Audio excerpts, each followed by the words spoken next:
Today's guests on 5 a.m. Story Talk are two of my favorite people in the world. I'm talking about Meg LeFAUVE, Oscar-nominated screenwriter and co-host of the Screenwriting Life podcast, and Joe Forte, filmmaker and mixed media artist. We're going to get into how the married couple and now writing team have honed their craft and lives through storytelling, what the future of screenwriting might look like, and for those getting ready to chase their dreams, how to break into Hollywood today. Welcome, you two. It's so good to see your faces. How are you doing today? Good. It's we We're both thought it was excellent. Friday. We're so happy to be here at 5 Shocked a.m. it's not Friday. It's 5 a.m. It's 5 a.m. I just got the rooster just called and I got No, up it's not and 5 a.m. I baled the hay and I fed the pigs and now here we are with Cole. What I love is that I'm often doing this in the morning, so I'll be drinking coffee as if it is 5 a.m. in the morning, and my guests it's 7, 8 o'clock at night, and they're drinking beer. And I always think I'm getting the raw end of the deal living in Australia. It's the wrong side of the world to do these things. Well, let's dive in with a question or a debate I've had with many screenwriters at this point. And so maybe you two will disagree about it too. All three of us write screenplays, but when they're produced, the title card says a film by. And the implication is always the end result. The summary of so much collaboration led by a director is the piece of art. So here's what I want to know. Can screenplays be works of art themselves, beautiful and well-written and as exciting to read as any other literary works? Or are they simply maps for a filmmaker to follow a set of directions that lose all relevance once they're produced?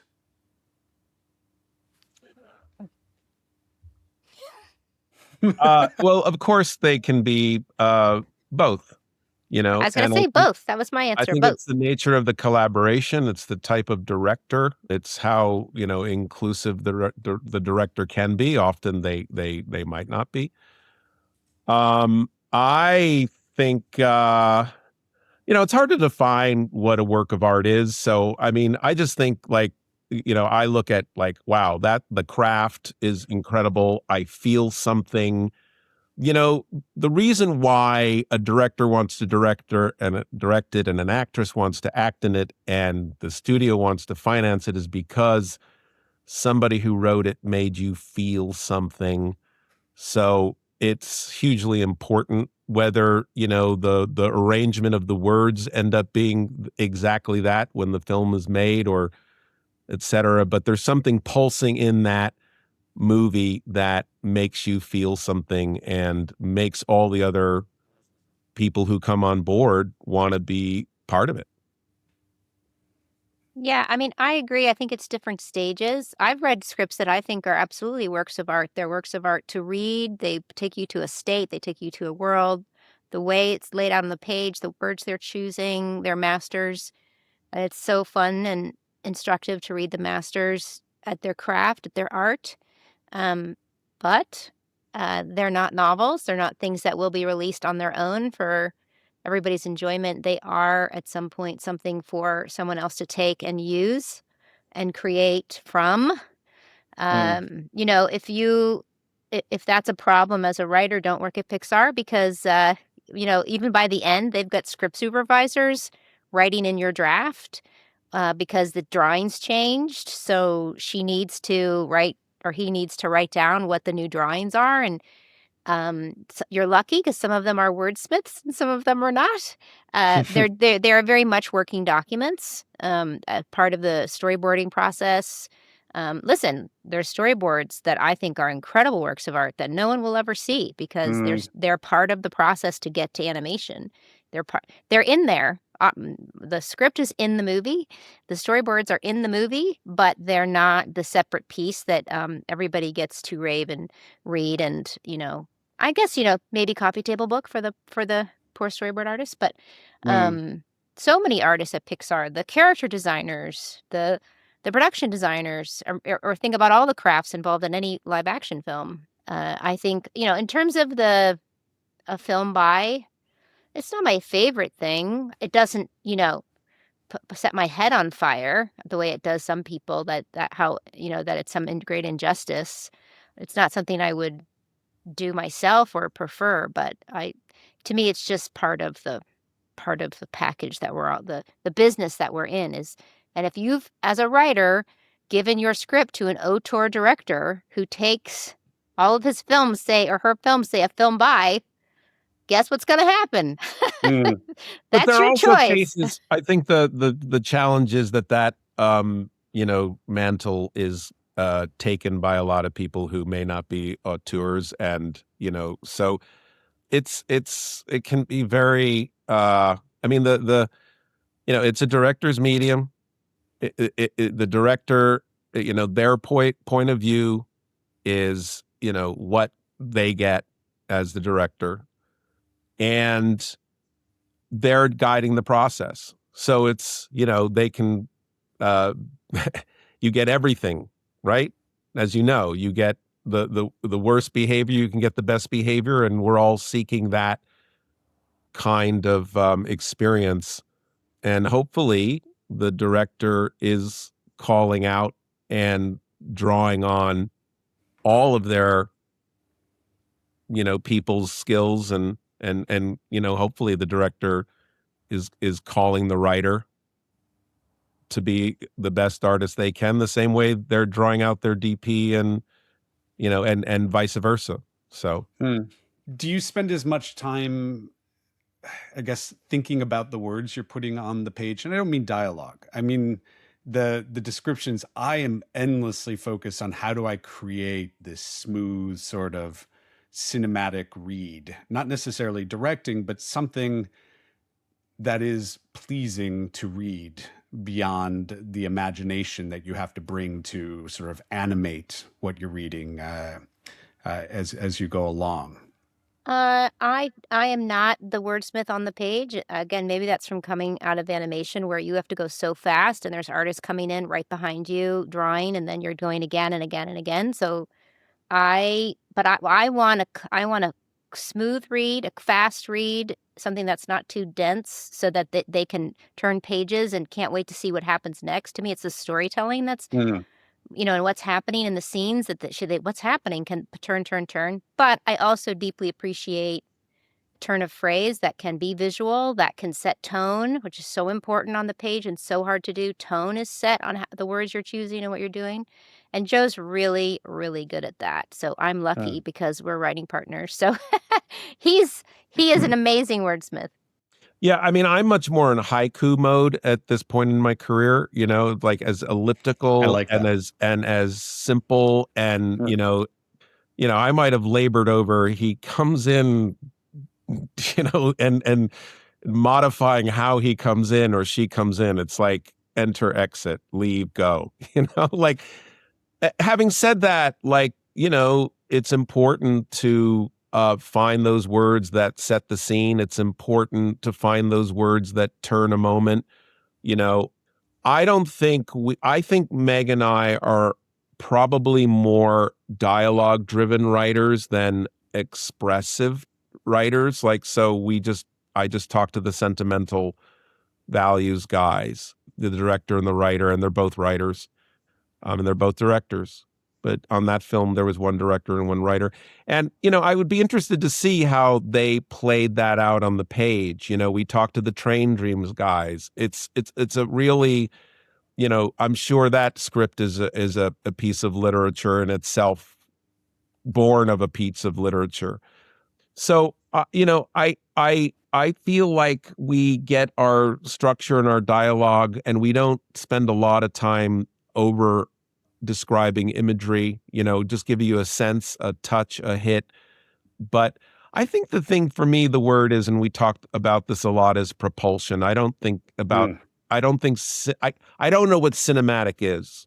You know what I mean? I mean, to Scorsese, it's one thing. To, Jim Jarmusch, it's something completely, right? Mm. But I think the sense of movement and propulsion, and like drawing you forward and drawing you in and making you immersed in the experience. I think that can come from the visuals, but I think it essentially comes from the story, and the visuals are helping to tell that. So, Yeah, it's the character behavior that to me is the most important. And if the descriptions are helping me see that behavior in a more specific way or tone, or then it's really important in terms of getting that right. But how is the story unfolding is where my brain is always going. Well, before we go on, let's. I'd like to set up you two, I guess, on a more personal level for listeners. It's been years since our first double date, which I think was at our house in Angelino Heights, but it might have been that Springsteen concert.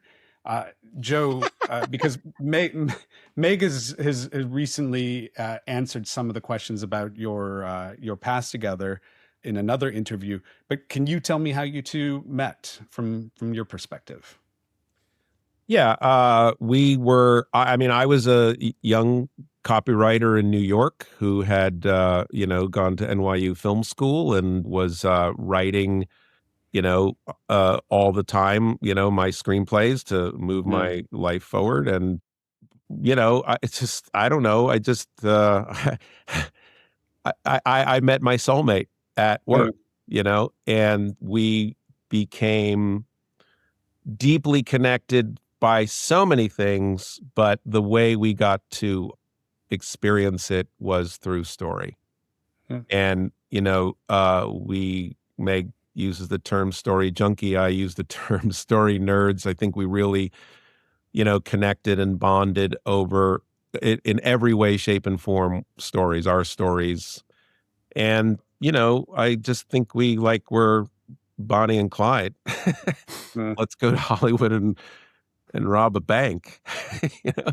And she came to me and said, we were together for a while at work, dating behind the scenes. We were both brand new at work and started roughly at the same time, and had a secret romance more because we didn't want to be in the fishbowl. We wanted to be rated as our jobs. And Meg was a production, I mean, account executive on the side. So, she was presenting my work, and we just didn't want any of that stuff, to come into the workplace. So we kept it secret. And, there was a point at which my friends were starting to move out, and I was talking about coming to LA, and Meg, was like, if I go, will you go? And I'm like, if you go, I'll go. We just were mm. like, are we going to do this? Are we going to jump off? And she went first, and I was making a movie and finished my movie, and joined 9 months later. I drove her across the country. We had that kind of like seminal experience of loading up the truck and moving to Beverly. That's an old TV show for those of you who don't. For the Anyway, kid. it's just like that kind of very exciting kind of thing. We're gonna go, do this together, and of course we yeah, I've been doing that for a long, long time. I always think of you as one of my artsier friends, Joe, but that's, you're working across so many different mediums and also many conversations we've had. You've made a documentary. Meg, back then, was he pretentious? Was he the super serious artiste with big dreams of being the I wouldn't serious? I Oh, wouldn't say pretentious. I wouldn't but mm, he was a serious he got up every morning, put his shoes on, even on a Saturday or Sunday, and went and worked at his mm, desk. He didn't crawl out of bed in his jammies and smoke a cigarette and go. He got up, he put on his clothes, he put on his shoes and socks because he's going to work, even though it's Sunday at 10 a.m. and he's going to work. And I've never met a harder worker in terms of mm, his art, in terms of moving forward, in terms of storytelling and expressing himself. And, he is a storyteller on the page and on, visually. He's a director, he's a painter, he's a collage artist. So, and those have evolved. He wasn't a painter when we met, but he was a director, and it evolved into painting. And some of the favorite memories I have in my life is his studio in our house because it's COVID and he's painting in the dining room, and it's just mm. our whole house is full of his artistic energy. So never pretentious because he takes it too seriously. He has too much respect for his craft and the art of what he's doing. It's inspiring. I always found it very inspiring. Has the studio moved into the guest house, or is it still there, Joe?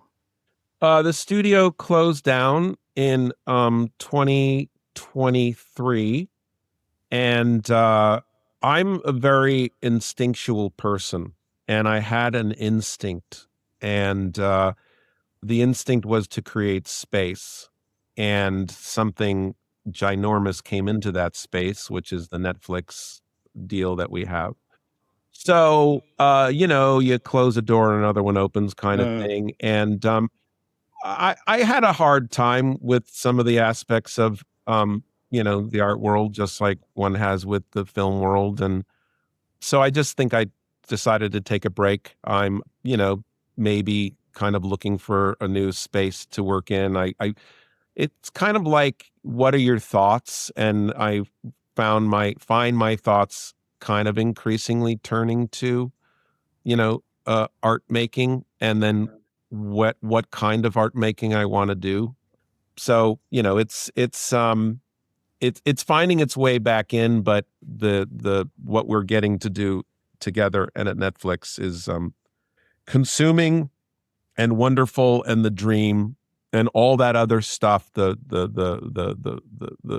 art making was a way to stay in process as a maker while I'm waiting for Hollywood uh, to make films, and I just needed to, have that input, in my daily life. And so it's at a pause.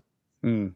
The reason I ask is I also found that space magical. That I hadn't seen somebody's studio sort of at the heart of a house in some way and spilling over out of it instead of behind the walls or the converted garage and the something like that. And it just, yeah, there was an energy to it. I wanted to, I don't know. It's when you're younger, you want to sit around in a loft somewhere talking about art, Well, and well, somehow because that was your living room. yes, and Joe's art isn't, like, let's paint this fruit bowl and it has to be perfect. It's Yeah. collage. He is ripping stuff up and trying it and putting, I could never do what he does. Like, he literally will Mm. take this beautiful image of a photograph of someone's grandmother and rip it in two and just try it. And it didn't work. And he just would collage over top of it. And I was like, I could never have the balls, like, just to the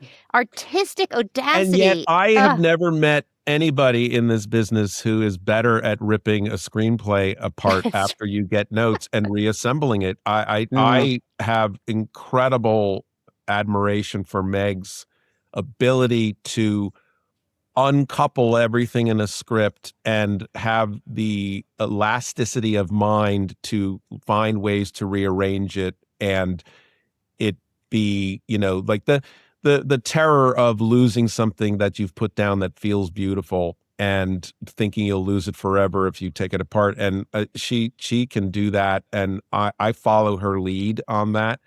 And then the reward is the transformation of, that act of destruction leading to Mm. construction. Which I So think you can feel in Joe's paintings. You can feel all of those layers, even though you may not be able to see them, but there's a texture, and this one's thicker, and then this is poking out from behind. And suddenly, all those textures and all that risk is telling a story that is energetic, and you can't even, it's unexplainable, but that energy is what filled the house. That daring, that artistic bravery filled the house. Absolutely. And just listening to Joe describe his process with the canvas, it sounds a lot like how you're describing Meg's process or willingness to just throw things out, to constantly experiment, to let something find its correct shape through layers and abandonment, abandoning And going decisions. back to your original question, I mean, I think my early screenplays were wordsmithy and, poured over, and, and I think successful, but sort of letting that go is also kind of magical, and like writing to a place where, even though you're shaping and forming and making choices, it's still kind of loose enough that it can continue to breathe and evolve and move. And I think that's, something Meg is really great at. I'd like to think I'm good at it, but like she's the one who goes, let's go over that hill, and I'll go, okay, great. You know what I mean? I'll run and jump, but And occasionally, Joe has to go, nope, nope, nope. We do not need to blow the whole thing up. No, no, no, no. We don't need to throw everything out, because I will throw everything out all the time. And sometimes he has to be like, or it's yeah. just add a little bit longer to this scene and we can put it right there. And I'll be like, sure, let's try that. But I know in my heart, we're just going to have to throw this whole thing away. But anyway, it's funny because sometimes I can go overboard, but that's just habituated now, that I'd rather just start over and everything earns its way back in. Well, let's talk some more about craft and collaboration, but maybe because I'm also married to an artist, and you guys sound very healthy in your collaboration. Was it always that healthy in terms of, I mean, I guess the question behind the question is it a good idea to marry another artist? Was it a painful learning curve to both find yourselves as adults and as a couple, while also finding yourself as artists? To be fair to Joe, he married an account executive and a producer. I switched over, so I would say that, I mean, I don't, think of like we married artists, right? I married Meg and Meg married Joe, right? And one of the things we do is art, right? And we're also parents, we're also professionals. We're, both practical in our own way, and we're both, willing to take risks in our own way. And it's really fun and beautiful the places where I will risk and Meg can't fathom it, and the places that she will risk and I can't fathom it, until that person takes the risk and you go, yes. But the heart of your question, no, it's taken us 30 years to be able to do this at a level where it is very healthy. I would not say it was ever unhealthy, but we just were bad at communicating. And there's a lot of anxiety and stress, and obviously when you're beginning, as you're finding out who you are, you're discovering your voice, you're breaking yourself. We break story, but you have to break yourself.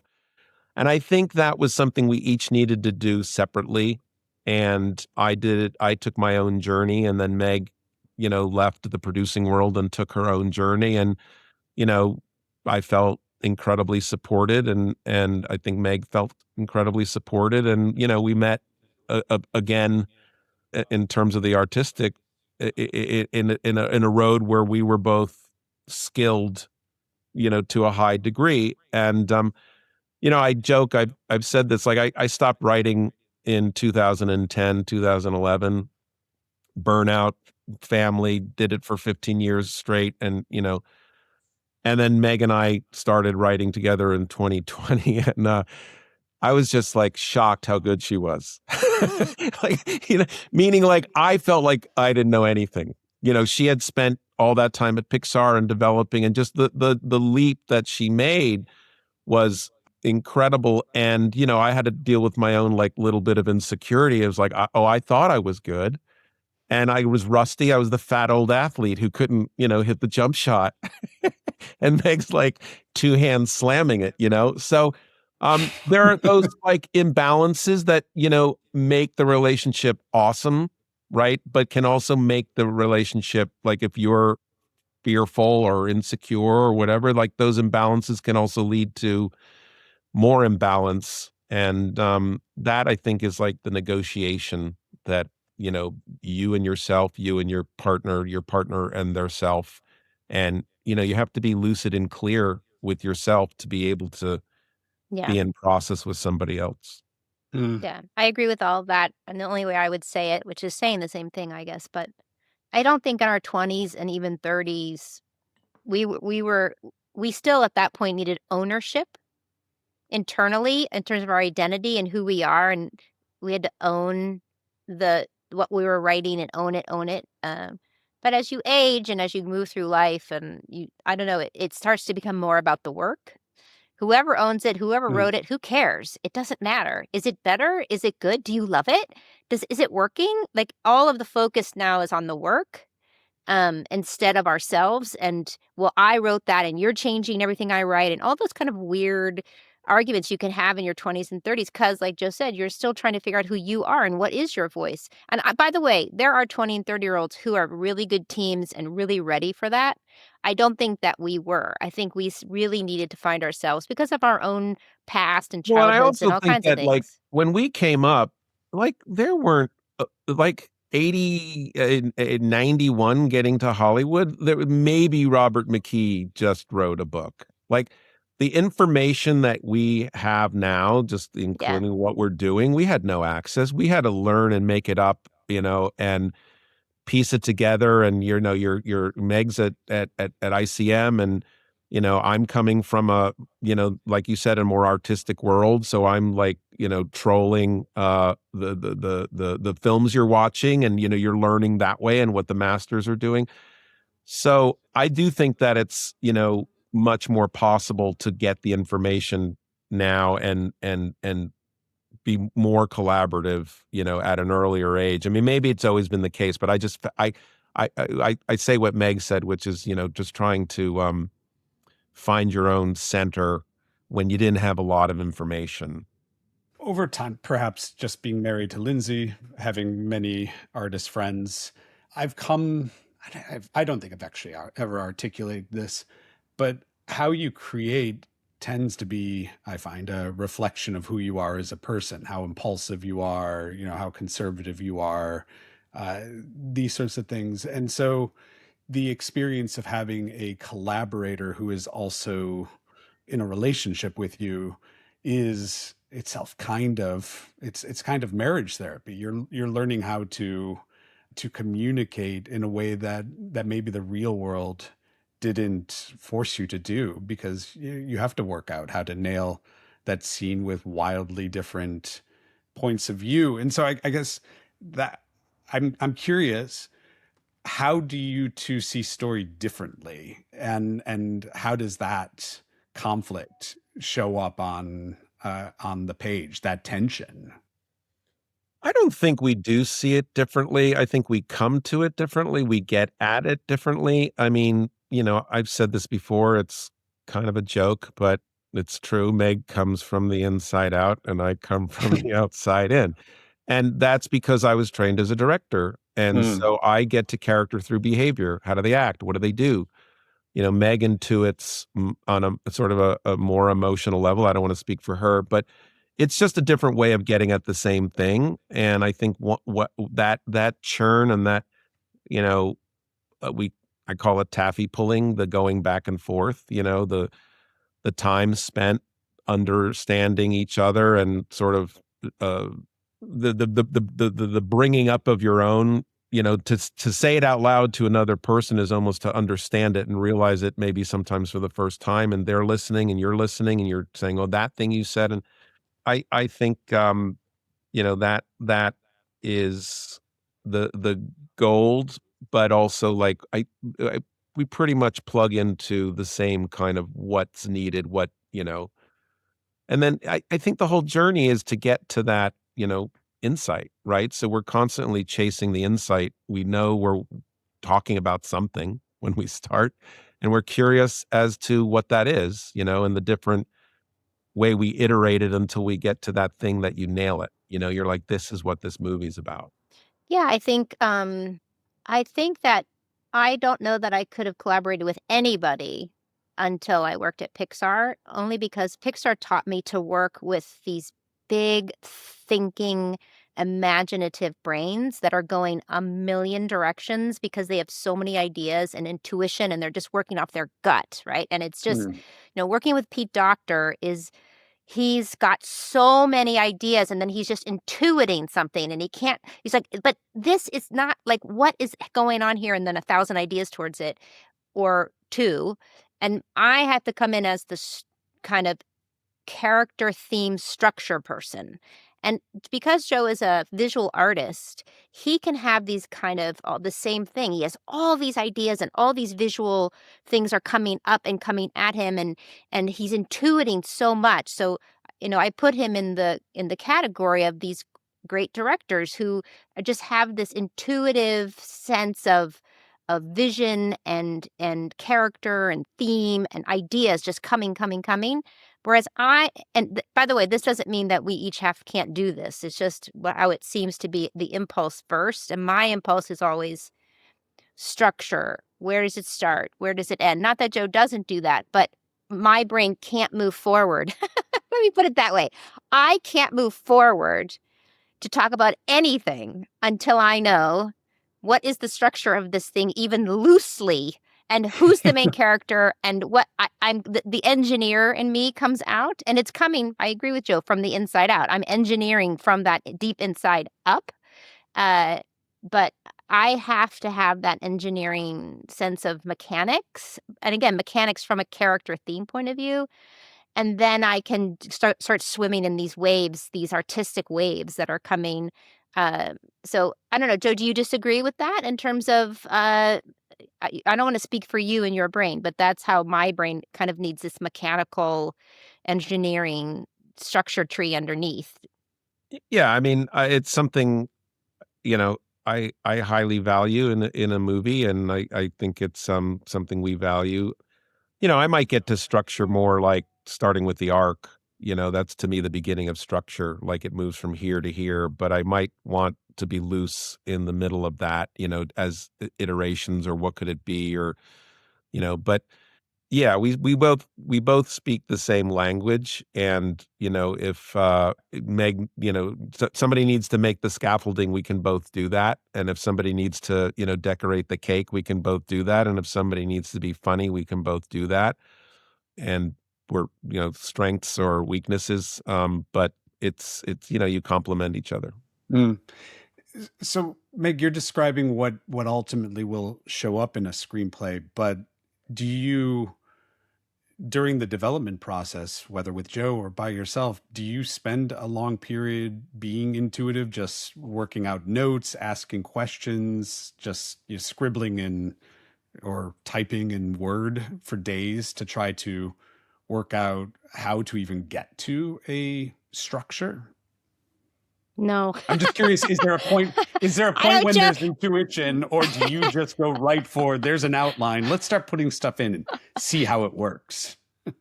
I don't know why. Again, maybe it's because I come from producing, or because I went through the Pixar process where you're not going to have time to do that. They're not going to give you, because there's just no time. You don't get to go off on your own for weeks at a time.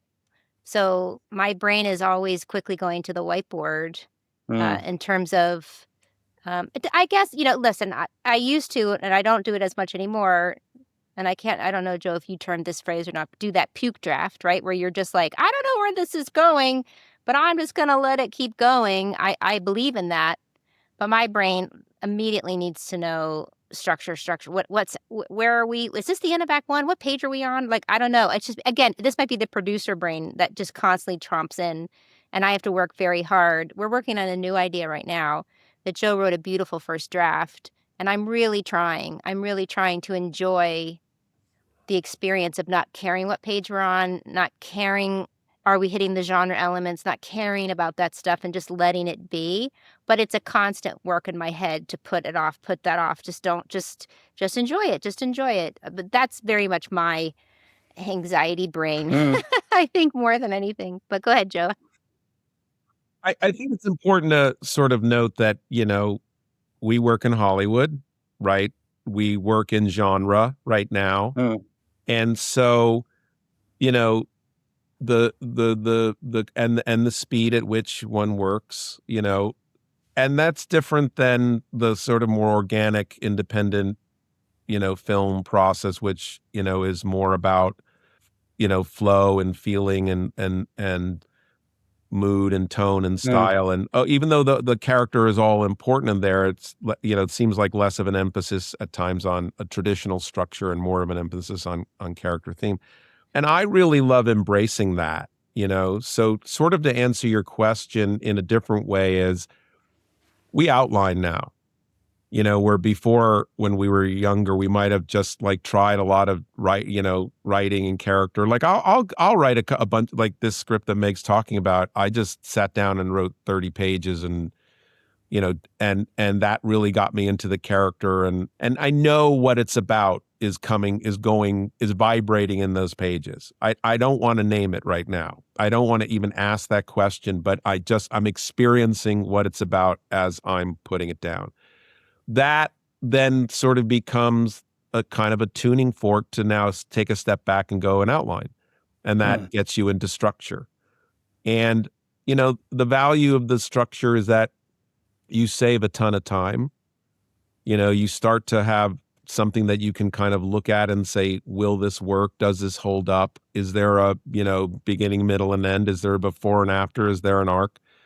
And I think I've kind of come to love that, but I also want to consciously try doing, the more stream of consciousness.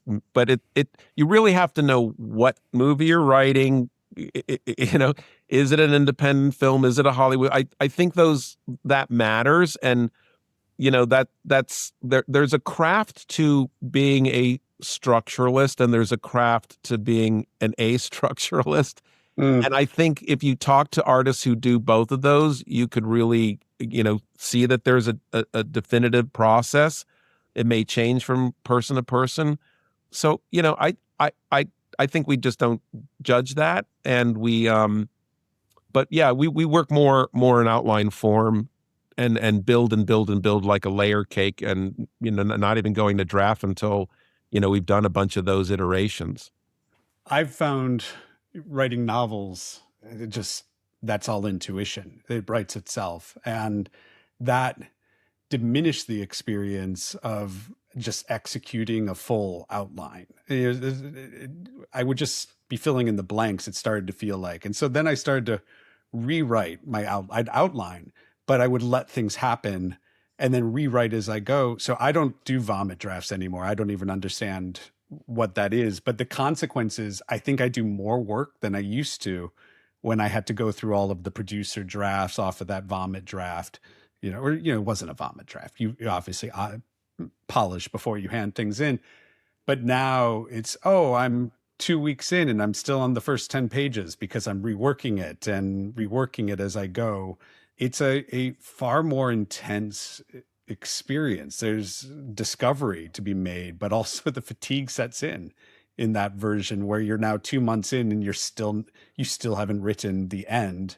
Yeah, I don't know that I could do that I don't know if I could write a book, because my brain, I have to know what the end is so I know what the beginning is. Like I just like it's a thing that's holding itself up. So what I would have to, it's so interesting that but there does sound some freedom in that too, to just continually by rewriting it, letting it reform itself. And but that's what I'm saying. I do that now to scripts too. So I have an outline, but it blows up 20 pages in, and all right, great. Now I have to rework everything. And so I don't get to the end until I'm literally finished. And that's now a very long process. And how do you keep the energy up when you haven't written the end? I find it's easier to edit a vomit draft than to do what I'm doing. But now I can't go back. I've ruined myself. It's painful.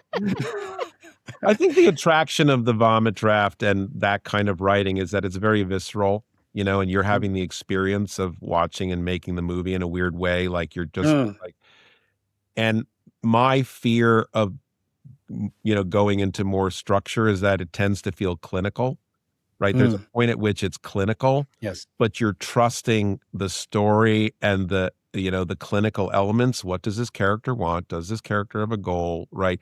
You can iterate that in a very kind of strict template, formulaic way, or you can iterate that in a much sort of softer, organic, unfolding way.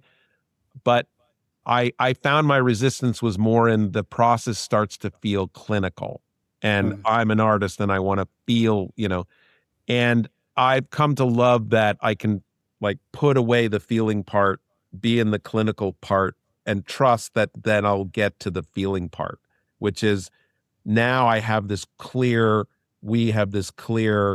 beginning, middle, and end, this, and this. And then when you start to write it, the freedom of inventing that, but having sort of, the guardrails is really liberating. Hey, Story Talkers. Sorry for the quick interruption here, but just a reminder before we dive into the second half of today's episode. After we're finished, you should head to the episode notes to find out how to listen to Meg and Joe's bonus ep discussion of a seminal piece of art from their lives, one of the most iconic, greatest films ever made, Singing in the Rain. The best way to do that is over at Apple, or even better, the 5 a.m. Story Talk newsletter at Substack, where you'll also get access to hundreds of arts and culture articles, podcast apps, and creative resources you'll enjoy whether you're an artist or an arts fanatic. Now, back to my chat with Meg LeFAUVE and Joe Forte, which I hope you're enjoying. Is there a difference between how you two give notes to each other versus how you give other people?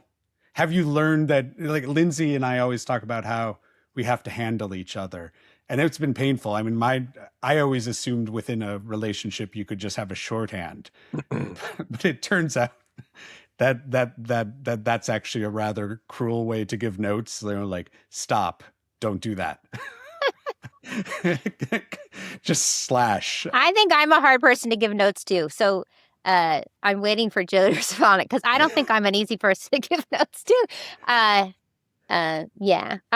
There have been periods where Meg has been extremely defensive, she'll say, and shockingly defensive that but I've had my moments too. And I think there are places in which, I have my, let's say if Meg's defensive, that's a form of fear. And I have places where I have my forms of fear, right?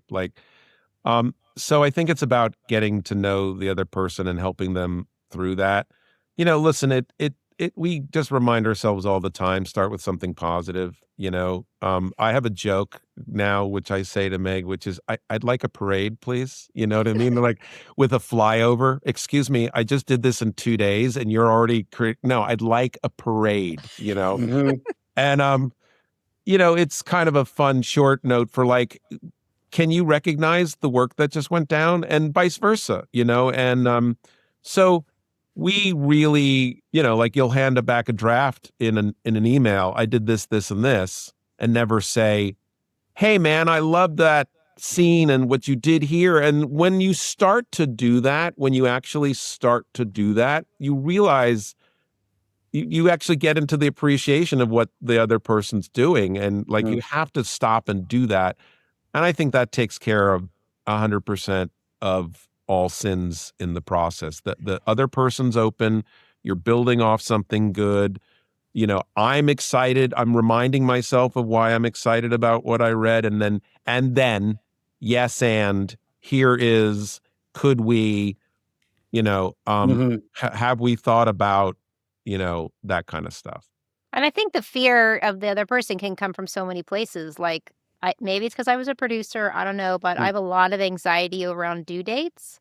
I have a lot of anxiety about disappointing people and not hitting the mark. Again, maybe that's my childhood. But so when Joe has a really good note, but that to me is like, fuck, we gotta turn this in.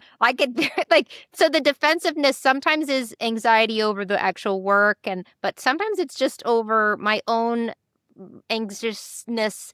And I'm lucky to be married to Joe, who's incredibly patient. I would say I want to tell this one story that is the beauty of working with somebody who knows you so well and you have such trust with, which is, we were talking about a project that I had written it years and years ago, and Joe had an idea about it, and it was really great. And I was like, oh, let's rewrite this whole thing. So we rewrote the pilot together. It very much became both of ours. But it still wasn't quite working. And we were in a coffee shop talking about it. And in a scene, a girl comes to her aunt who is very angry at her and has basically cut her out of her life. And in the scene, they don't get along and the girl leaves. And Joe says to me in this coffee shop, what if she comes in the house? Like, what if the aunt says, okay, come in? And they actually have a conversation. And, and he starts to smartly move through how this is going to fix this problem. And I get so mad that my vision blurs. The whole coffee shop gets blurry and wavy. And I was just like, no, she can't come in the house. She would never let her in the house. And I'm so mad and freaking out at such a deep level. Like I said, my vision is blurring. That tells you something psychologically very deep is happening. And Joe looked at me and he went, honey, are you all right? And I was like, no, I'm not okay. She's not allowed home. And he was like, okay, can you breathe? Feel your feet. Just with me. I'm standing here right with you. I'm sitting here with you. Just imagine her stepping over the threshold. And it became a very, very deep, deep spiritual, psychological experience for me because it tied to something so deep in my psyche that would not allow her to go home. But she needed to go home. Yes. And it broke open the script, and it's why it worked all of a sudden, and it's why it wasn't ends up working. moving in this house, and So now you're in the tension of these people being in, like walking away let the drama and all the problem go somewhere else. Now you know, and it's like, well, how can we get her? Oh, she's going to move into the back house. No, and he says that casually. He said that casually, and I literally almost vomited because I was so distressed psychologically, almost some PTSD trauma thing came up. But meaning, what an incredible sacred experience to have together, that to trust the person that you're working with who can see something and help you even imagine your character stepping over the threshold. Honestly, it changed so much inside of me. So, because writing ultimately is this incredibly sacred act of walking into the other person's psychology, spirit, past, belief systems. There's so many things going on. And I have to do the same to Joe. Like if Joe says something, I have to trust that intuition as a storyteller, as somebody building narrative, as a director, as a human, right? Like he unlocked it, but you have it. I guess I'm saying it takes a lot of trust. And if you can trust each other, amazing, amazing things can happen. I find I trust Lindsay immensely, but we rarely collaborate because we see story just differently in a way that doesn't always, unless it's the right project, it doesn't complement each other. I'm always trying to do something rather crazy or controversial, perhaps getting in my own way. And she's always there waving her hands saying, don't be a fucking idiot. There's this other way that gets the job done that doesn't turn off readers here or there or provoke that intense feeling maybe they don't need to have today while they're at lunch reading your script. I don't know. That sounds like a good combo to me. I'm curious about, Meg, on Screenwriting Life, you talk often about lava, the mining these, this deeply personal experience, for your story. How do we know when a script is personal? We all want to read a deeply personal script, and yet there are so many big explosive movies, that often don't have these intense character moments. How do you know when a script is deeply personal? No. I don't believe there's such a thing as not a personal script. If it works and it can make $1 billion, but they have tapped into something, whether they know it or not, by the way. I don't think you have to be conscious of it necessarily. I mean, what I experienced with Joe in that coffee shop was the lava literally erupting. It wasn't even dried. It was molten. And he walked me down into the lava and said, you can go home. You can go home, right? So I was so hot, right?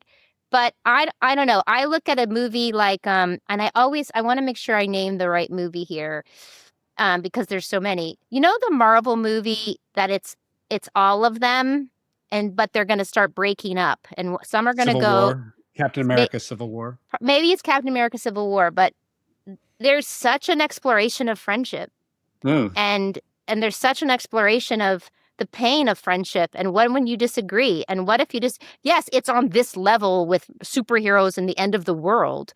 But I think what they're exploring is deeply human. Does it have to be personal, a la autobiographical? Not necessarily, but it is some emotional insight into humanity, into how human beings are not. I don't mean socially, culturally. I mean, that we all have secrets, that we are bullshitting ourselves, that we sometimes have friends for the wrong reasons, or we're using people, but we don't want to admit it, or we're heartbroken that our friend doesn't know us as well as we thought and will actually stand against us, and the betrayal. And there's so much in there. And I think that that's what is art. That's why it's art versus craft, because you're willing to go there emotionally. Again, it doesn't have to be autobiographical. This thing we were writing, none of it happened to me, but the metaphor was happening to me. So I think, listen, we just both saw a movie that we thought was so fun, and there's a lot of lava in this movie. The Sam Raimi's movie, Send Help. There's a lot of lava, man, and it's why it's so good. Yes, he's an incredible director too, and all kinds of stuff, and the acting, but what's really making you scream and emotionally get into this movie is what they're exploring about people. Sorry, Joe, go ahead. I can see you. No. I would add to that, like, maybe different words, like, certainly personal, but I think it's also identifiable to the who you're talking to, right? It's identifiable. People can identify with the situation. And I think you're asking a question, Send Help is asking a question, and it's asking a question that a lot of people are struggling with or contemplating, which is, how do men and women get along and work with each other? Or rich and poor. I don't even know if it has to be men and women.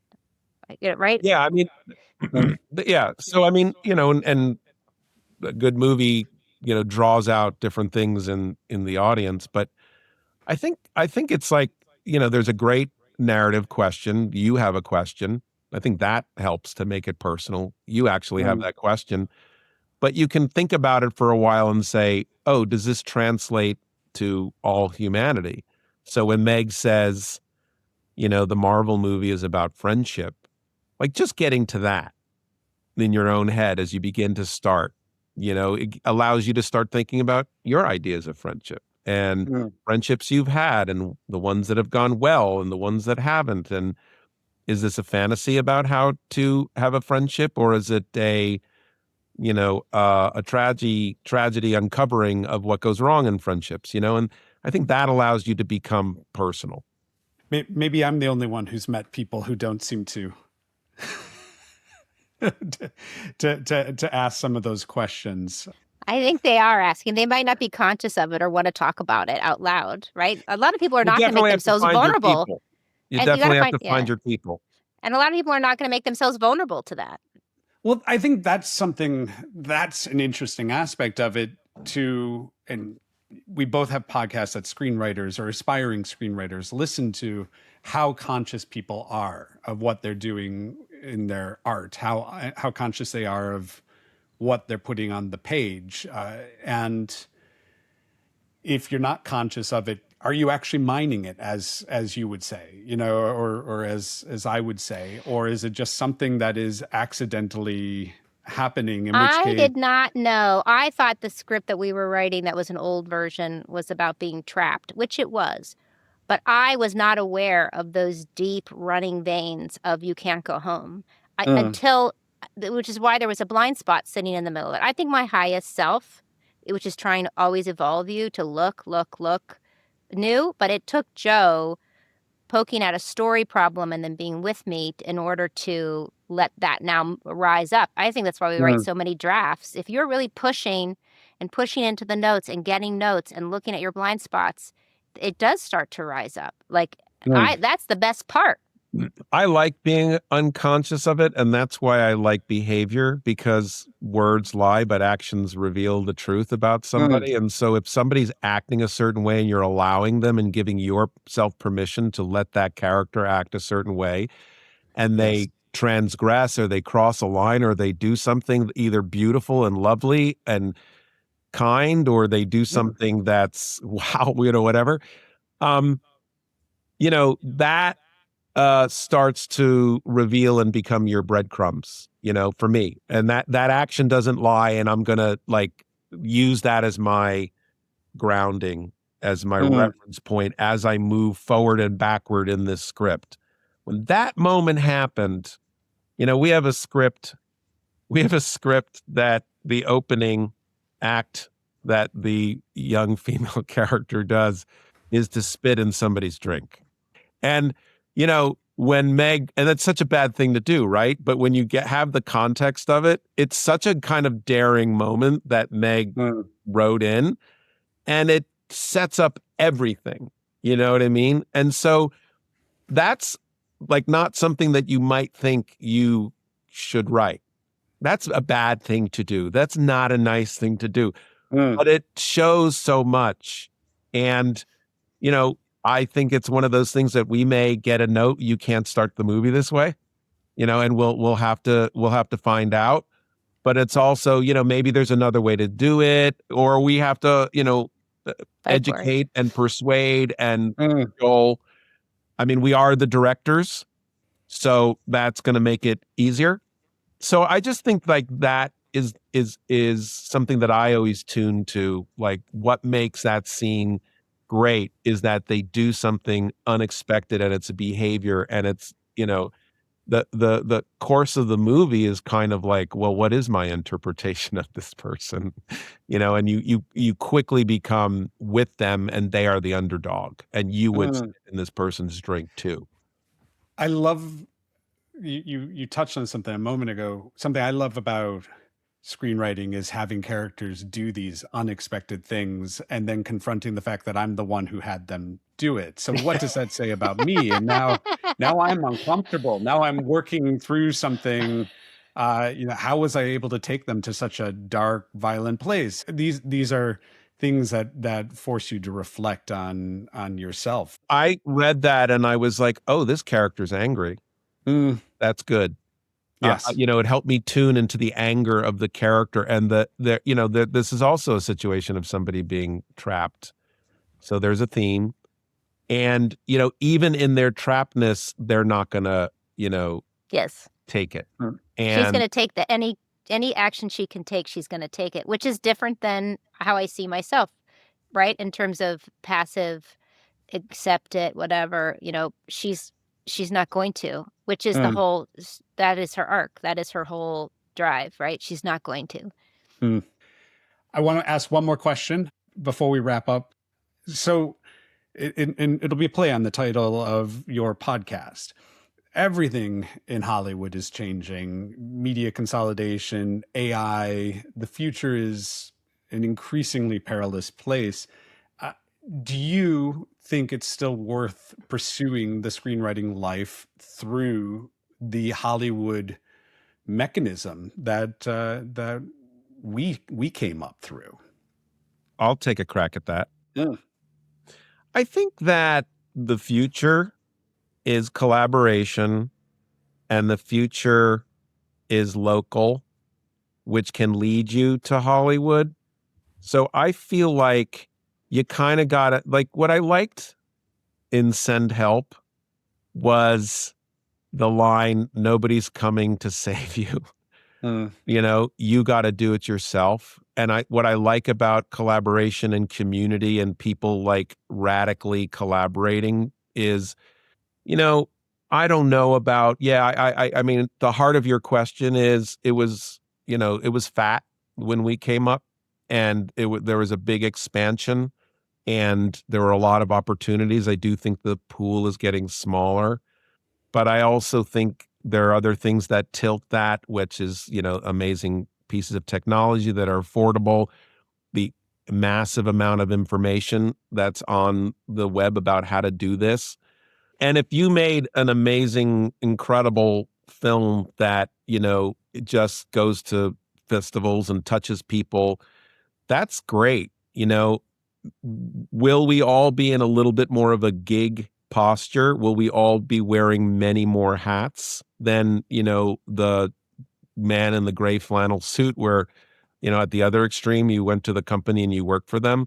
I think so. I would be a Swiss Army knife, and if you really, really want to do it, you're going to meet obstacles. And, like you, Cole, you just continue to find your way and, amortize that career into, novel writing and podcasting as you continue to write. And it's definitely a struggle. I think there's, a struggle in this moment, but I also think films are, going to be around and Hollywood's going to be around. Yeah, I agree with all that, and I think that the world always is going to need storytellers. So our focus on the podcast or teaching is always about the story and helping the storytellers tell their story. If the form is features, the form is TV, the form is 10-second verticals, you have cracked the code. If it doesn't have to be some just cheapo romance, who knows what's going to happen. I think the positive side of it is there's a lot of opportunity in that. I just read an article, I believe was in the Hollywood Reporter, that there is a whole group of African filmmakers who are starting to make films that they could have never made because they have access to AI visual effects. And they weren't going to go to Hollywood and have somebody give them $60 million. But guess what? They can do it because they have access. So to me, there's another way to look at it, which is access to, yes, everybody wants to come and work for Marvel and walk down the red carpet. I get it. And if that's what your dream is, go for it. Let's see how we can help you get there. But it also might be that you're going to have a YouTube channel that blows up because you started making something that's so specific to you and your area that it becomes universal. And it's a world we've never seen before, and we're all becoming obsessed by it, and we just can't wait for the next episode. Like, why not? Why not? So I think there's opportunity too. I think it's an exciting time to be a young storyteller as well. I agree. It's exciting. I think what's interesting about the future for me is that there is a smaller and smaller possibility you're just going to be a screenwriter.